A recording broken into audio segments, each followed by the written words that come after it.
Ya, gue kayak dibilang sama bapak gue disuruh makan itu. Lucu banget.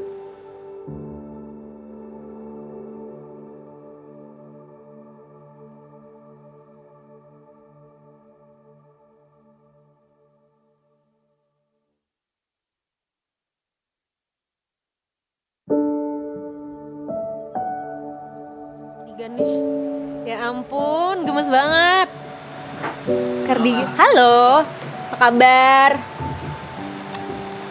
Sehat. Sehat. Cardigan aku lucu gak, Kak? Lucu, tadi aku bilang udah lucu. Iya kan? By the way aku lagi open PO ya guys di @mediumugly.id di Instagram. Jadi kalian cek aja di bionya. Ya, gimana Ya, Kak? Kabarnya sehat Kak? Kabar baik, alhamdulillah. Yuka sehat? Sehat. Kenapa cengar-cengir? Iya, apa? Happy to see you Kak. Happy to see you too. Kita ketemu setahun sekali ya. Ya Betul. ampun. Cuma aku lumayan terkejut Kak abis ketemu Kakak. Kenapa tuh? Terus besoknya aku nge-scroll. Kak Indah ternyata jago joget ya, jago dance. Lagu Jennie waktu itu. Aduh, iya lagi. Oke, jadi Yuka, jadi begini Oh, ya. iya, Oke, oke. ini gilirannya Yuka aja ya. Oke, siap. Itu kayaknya nanti di belakang aja ya. Oke Kak. Oke, gimana Yuk? Yuka termasuk salah satu founder ya? Ya. Maraton. Karena early aja sih. Oke. Gimana setelah 3 season dilewatin, maraton makin besar.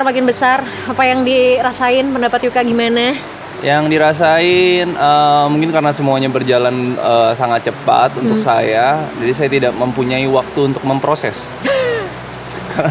Habis ini ada sesuatu lagi,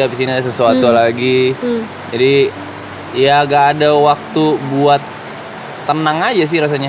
Tenang dalam artian apa aja ya nge-recap gitu di kepala. Oh, si memprosesnya tadi berarti ya, si waktunya yang gak ada. Nah terus gimana dong? Maksudnya kan akhirnya hidup tetap harus berjalan nih dengan segala fase yang cepat, perubahan yang cepat ini gitu. Dealingnya gimana berarti Yuk? Ya jalanin apa yang depan mata dulu aja sih. Maksudnya di saat ada opportunity mungkin memang ini waktunya sibuk. Kalau aku tuh selalu percaya kalau misalkan segala sesuatu ada masanya, segala sesuatu ada waktunya. Yeah. Mungkin ini lagi masa dan waktunya untuk aku bergerak. Dan sampai dikasih alarm buat berhenti, baru aku berhenti. Oke. Jadi sejauh ini kamu ngerasa bahwa ini memang masih masanya kamu untuk bergerak. Yap. Pergerakan apa aja yang udah kamu lakukan? Pergerakan apa aja?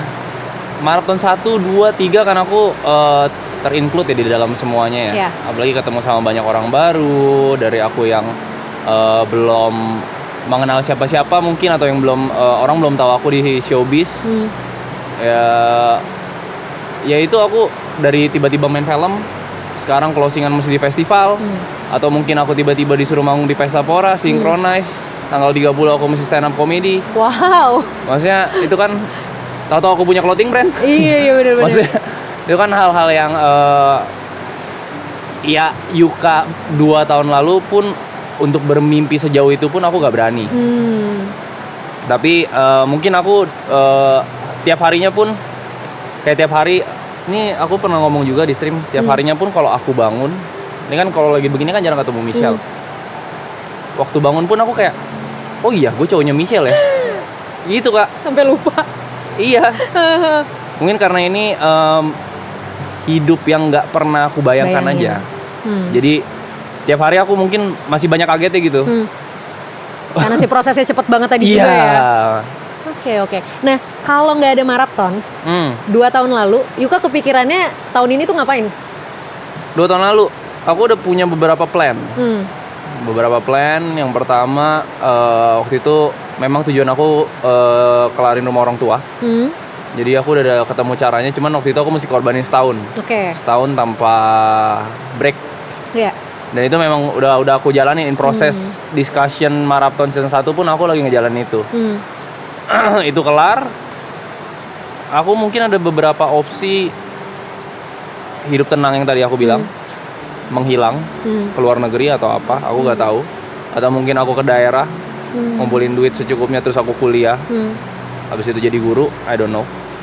Atau mungkin kalau misalkan aku gak kuat, asuransi jiwa. Hanya dua opsi. Hanya dua opsi itu. Exit plan-nya. Oke. Nah, berarti kan dengan kamu yang berharap tadinya planningnya untuk hidup tenang, otomatis dengan 3 season ini hidupmu tidak tenang dong. Dengan segala exposure dan spotlight yang kamu dapat, ya nggak sih? Ini positive way ya. Ya. Oke. Nah, terus gimana berarti? Maksudnya ini kan sesuatu yang sebelumnya tidak di planning gitu loh. Terus gimana? Aku ngerasa ini bukan sebuah kebetulan sih, tapi mungkin kehadiran aku di spotlight yang ini on the bright side, mungkin kehadiran aku menolong banyak orang tanpa aku sadarin. Yeah. Karena menurut aku hal-hal seperti ini yang tiba-tiba datang ke aku tanpa aku perjuangkan dengan niat buruk, tanpa aku perjuangkan dengan menjatuhkan orang lain. Yeah. Aneh rasanya kalau misalkan tanggung jawab yang sebesar ini dikasih ke aku, kalau misalkan nggak ada impact buat orang lain. Wow. Apa hal yang mungkin menurut kamu kerasa gitu akhirnya impactnya ke orang lain after tanggung jawab ini kamu dapetin? Udah pasti ke orang tua ya, orang terdekat dulu. Yeah. Terus sedikit banyak aku membantu teman. Sedikit banyaknya aku meringankan beban mungkin para kru. Sedikit banyaknya mungkin kehadiran aku itu bisa menjadi menjadi rest area untuk beberapa orang. Mungkin untuk para talent, untuk para orang yang bertemu aku nggak tahu juga. Atau mungkin orang yang mendengar aku berbicara melihat ada oh bisa ya seperti itu ya, oh ada pemikiran seperti ini ya, dan lain segala macam. Aku berharapnya sih impact positif itu, tapi aku nggak tahu sampai mungkin ada seseorang yang kasih tahu aku gitu. Cuman ya harapan aku seperti itu sih. Oke. Tapi pernah ada di titik dimana kamu ngerasa capek nggak sih ngejalanin ini semua? Yuk. Beberapa tahun lalu kah atau tahun ini? Kapan pun? Capek mah banyak kak. Karena aku memang Kita tahun lalu ketemu pas kamu lagi capek nggak sih? Iya kan? Betul. Kamu duduk dan kamu bilang lagi capek. Yes. Oke. Capek pasti ada. Cuma belakangan ini, beberapa tahun belakangan ini, capeknya aku tuh tidak menuju kepada rasa putus asa. Capaian ini mungkin aku cuma perlu tenang.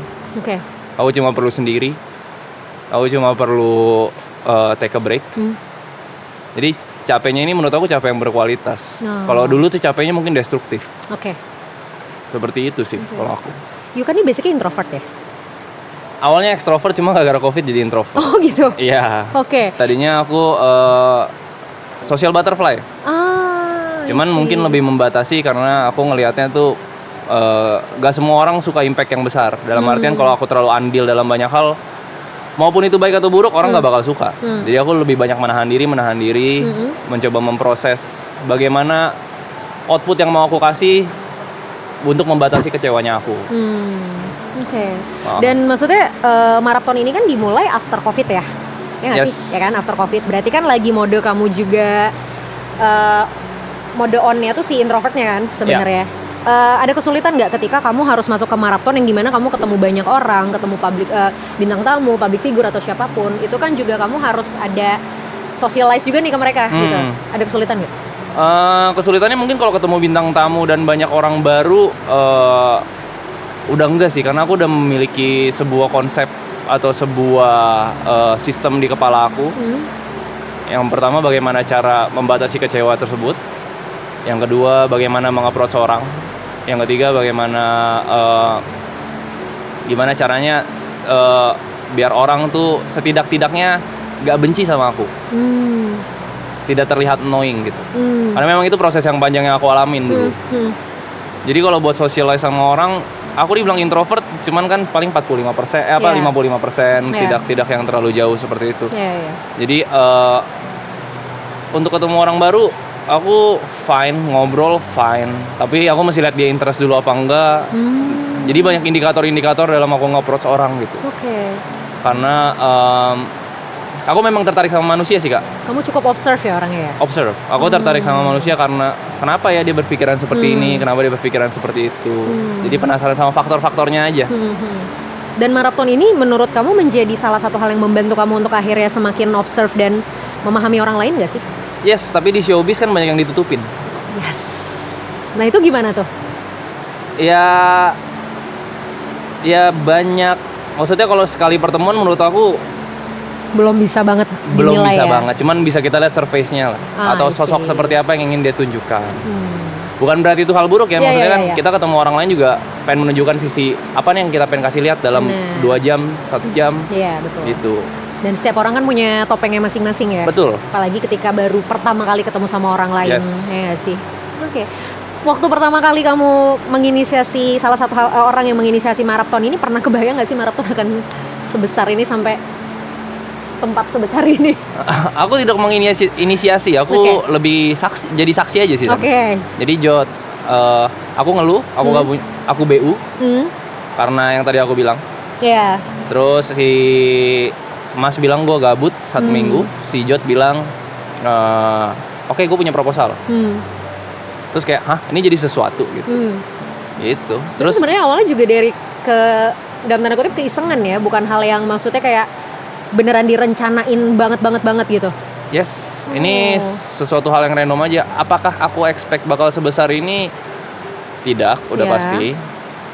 Tapi mungkin mereka ya orang-orang lama di showbiz ya. Dan ini salah satu power si IYB juga, bapak-bapak mudi itu. Jadi dia melihat peluang, karena kan lanjut apa enggak kan tergantung dia. Iya sih. Terus dari season 1 dia bilang, ini udah ngebelah gunung, ini bisa lebih gede lagi, ayo kita lakuin. Season 2 kelar, ini bisa lebih gede lagi, tapi 1 tahun baru kita gabung lagi ntar. Dan surprisingly, semua hal-hal yang dia ucapkan, atau aku bisa bilang majority hal-hal yang dia ucapkan yang terdengar mustahil dan selalu aku tentang sampai hari ini. Beberapa kali ya rasionya dia lebih banyak bener daripada aku. Walaupun terdengar terlalu optimis. Oke, nah itu gimana kamu ngadepin orang-orang yang maksudnya secara logika dan realistisnya mungkin kayaknya enggak deh gitu, terlalu optimis gitu. Maksudnya kan kamu akhirnya harus berhadapan dengan orang-orang kayak gitu in this past 3 years gitu loh, dengan intense ya gitu. Berarti gimana? Menariknya, selain optimis, menurut aku salah satu kelebihan dari teman-teman aku ya yang bekerja atau yang berkebalikan sama aku kan termasuk orang yang pesimis lah, bisa dibilang. Aku ngelihat banyak faktornya dulu, seperti ini seperti itu, baru aku bekerja. Banyak ya. Kelebihan orang optimis yang nggak peduli sama hal-hal tersebut adalah mereka bakal tetap jalan, either way. Gas aja dulu. Yes. Dan kalau misalkan itu pun gagal, mereka nggak pikirin gitu. Mereka bakal move on to the next one. Mereka bakal bikin sesuatu lagi dengan mindset optimis itu. Jadi walaupun kegagalan after kegagalan, mereka gak jalan di tempat. Perbedaannya kalau misalkan mungkin aku gak bisa untuk melangkah aja tuh, aku stuck di tempat gitu. Aku memikirkan banyak kemungkinan yang mungkin sebenarnya belum tentu terjadi juga gitu. Tapi akhirnya setelah mengenal mereka ini nih, para member, mengubah sedikit banyak sudut pandang Yuka terkait hal itu gak? Mungkin kalau lagi work as a group, aku bakal tetap jadi orang yang pesimis. Karena aku rasa kalau semuanya orang optimis, nggak bakal ada safety belt di mobil. Tetap butuh rem ya. Mungkin aku bakal selalu memberikan banyak perspektif. Ini loh kemungkinannya, ini loh kemungkinannya, ini loh kemungkinannya. Walaupun ya aku takutnya karena terlalu optimis, kita jadi gak ngelihat kemungkinan-kemungkinan buruk yang andai kata kita mesti tanggung gitu. As a person tapi? As a person, dibilang optimis juga gimana ya? Aku day by day sih, Kak. Aku gak yang planning jauh orangnya. Jadi lebih kayak yang mesti dilakuin hari ini apa, tapi kita punya purpose gitu. Purpose-nya mau seperti apa. Cuman aku yakinnya kalau misalkan kita punya mimpi atau kita punya harapan gitu ya, kalau misalkan memang kita lakuin setiap hari sebaik-baiknya, kita bakal nemu jawaban sebelum ada soalnya sih. Wow, mantap. Kalau emang kamu ternyata orangnya day by day ya gitu. Ini kan besok udah selesai, maksudnya tanggal 20 udah festival ya. The day after festival 21 mau ngapain? Aku ada podcast Kak, ada jadwal. Udah ada jadwal dia, luar biasa loh. Tapi tadi kan banyak banget akhirnya yang dilakuin ya, maksudnya punya clothing line lah, punya banyak hal-hal yang akhirnya dilakuin after marathon ini gitu. Nah itu jadi salah satu yang sudah terplanning belum, after marathon ini mau ngapain kamu? After marathon ini mau ngapain ya? Lebih melihat opportunity dan probabilitasnya aja sih Kak. Oke. Jadi dengan hari yang aku punya atau dengan waktu yang aku punya, yang mana yang bisa aku fokusin dan mana opportunity yang aku punya. Jadi aku bakal melihat opportunity dulu, ketersediaan waktu, sama apa yang menurut aku baik. Baru aku diskusi sama orang-orang terdekat, sama mindset aku seperti apa dan apa yang bikin aku happy, baru aku bisa bikin plan. Kalau sekarang kan terlalu ngawang ya, abis maraton mau ngapain gitu, sedangkan aku belum tahu probabilitasnya apa nih, opportunity-nya apa nih. Betul. Berarti sebenarnya kamu juga nggak ngoyo untuk harus yang ini dulu, abis itu yang ini jalannya harus kayak gini, enggak ya, benar-benar lihat opportunity yang ada nanti apa. Betul. Banyak ini sih Kak, menurut aku ya nggak mesti 2 tambah 2 sama dengan 4 hidup itu. Tapi kadang pertanyaannya adalah berapa tambah berapa yang hasilnya 4. Ya kita bisa 3 tambah 1, kita bisa 2 kali 2. Ya banyak jalan aja sih. Setuju. Good luck ya Yuk. Seneng banget bisa ngobrol sama Yuka. Sebenarnya nggak terlalu banyak yang berubah dari Yuka yang tahun lalu. Yuka tetap apa adanya, Yuka tetap santai gitu. Cuman mungkin jadi lebih banyak hal yang sudah tahu apa yang mau Yuka lakukan, karena aku ingat banget tahun lalu kita ketemu di titik Yuka juga di posisi lagi capek-capeknya. Mungkin semua hal yang ada di depan juga jadinya dalam tanda kutip kayak ketutup gitu ya. Dan pelan-pelan bangkit, dapetin semua proses yang juga jadinya lebih besar bareng sama member-member yang lain. Good luck Yuka. Terima kasih Kak. All is well. Semoga nanti kita bisa ketemu lagi di lain kesempatan Yuk. Amin. Maksudnya saya stres gitu terus psikiater. Kita kan ketemu gak harus sebagai psikolog sama klien ya Yuk. Iya, masa jadi klien Kak. Iya, masa ketemu sama gue di ruang konsul mulu Yuk, ya ampun. Thank you ya. Thank you so much. Good luck, salam sama Michelle. Salam. Thank you ya. Terima kasih, sehat-sehat. Sehat-sehat juga.